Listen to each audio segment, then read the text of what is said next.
Good morning, everybody. Welcome to the opening bell. What a pleasure it is to be with you here this morning. Potatoes, I see you there, right there. Shawnee, I see you right there. Jules, I see you right there. Good morning, good morning, good morning. Let's get into this, guys. Before we get started, remember the information we discuss in the video is opinion and should not be construed as advice in any way. Well, guys, it is the 28th of Jan and we are running full steam ahead. All right. What happened quite recently, there were some reporters that asked Trump about the declining of the dollar, and he was pretty okay with the weakness of the dollar at this point in time.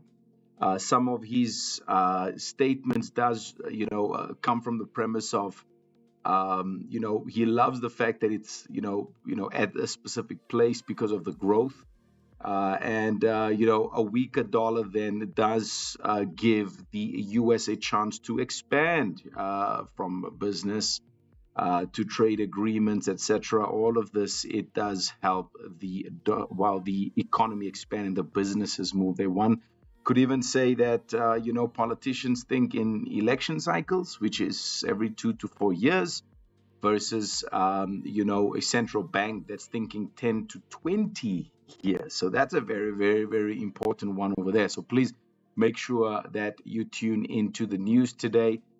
We have the FOMC meeting coming out, guys, after 8. That's US time there. Please check it out because we want to see what's happening within the US. Some comments on the federal chair, what the future possibly holds, guys. You want to check that out. But in the meantime, let's check out some of the yen pairs here, guys. We had a look yesterday. Seems like the yen is weakened, well, a little bit over here against other currencies.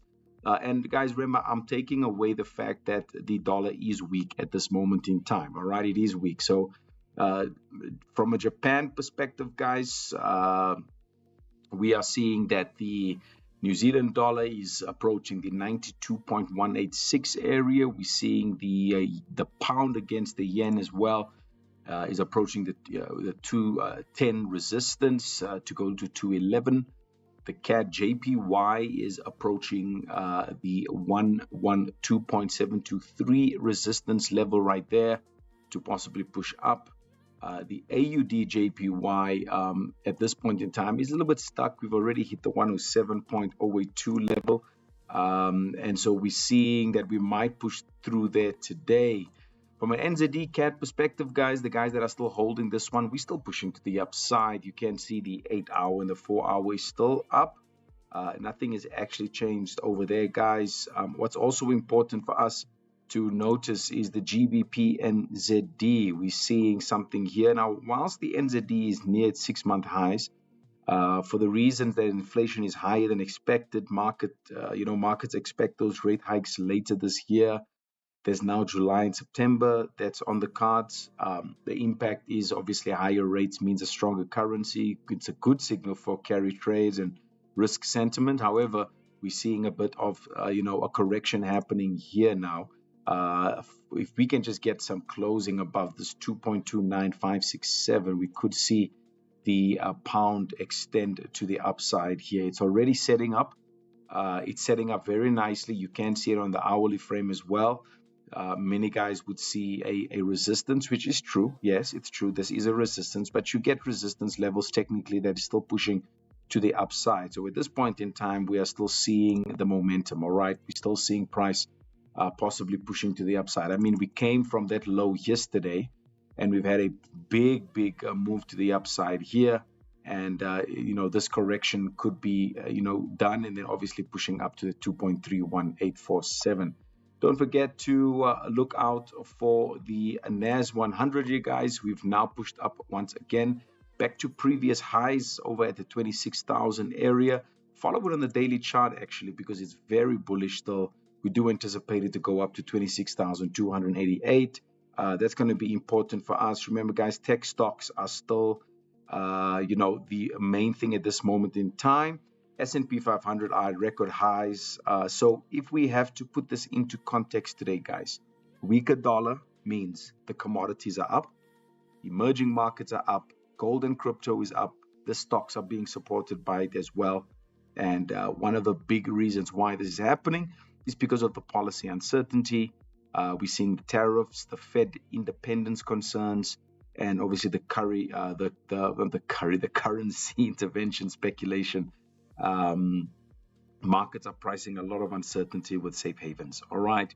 And so that is giving us, in context, part of or some of the major concerns as to why the dollar is weak at this moment in time. So the assets short term right now, gold and silver up, oil up, commodity currencies up, emerging markets up. And then please watch out for the risk assets like Chinese growth, the tech earnings, guys, and obviously the federal meeting that's coming up tonight. You don't want to miss it. All right. There's analysts that are saying the dollar is collapsing. I'll be honest, I don't have that in my mind. We've seen the weakness of the dollar come through many a times over the years. We had a moment from 2001 to 2008. We had the COVID saga as well. And, at this point in time, it's really, really, really, not at that point where people should say it's collapsing. It's not. It's just one of those moments. The leadership of the U.S. is still in full swing. Trump is not concerned at all. So let's see how it goes, guys. It is midweek. Watch out for the FOMC, and we'll take it from there. All right. So everything is up. The dollar is down at this moment in time. We'll see you guys at some of the trading rooms that's coming tomorrow. But have a fantastic Wednesday. It's midweek, ladies and gentlemen. It's midweek. We'll see you guys very soon. I'm seeing the chat facility there. Eugene, good morning. Good morning. Tabatso, good morning. Houdini. Yeah. Look, right now it's blues, right? We're going to see that red rain. We'll see it. It's going to be interesting, Houdini. All right, when that takes place. All right. See you guys very soon. Thanks for tuning in, guys. Remember, if you'd like to open up an account with us, it's very easy. www.tdmarkets.com. You can also email us at care@tdmarkets.com. Have a good one. Ashley Reeve here, guys. Very, very, very, very easy to actually open up an account with us, guys. www.tdmarkets.com. You can also email us at care@tdmarkets.com. All right. See you guys very soon. Ashley Reeve here. I'm signing out. Ciao, ciao.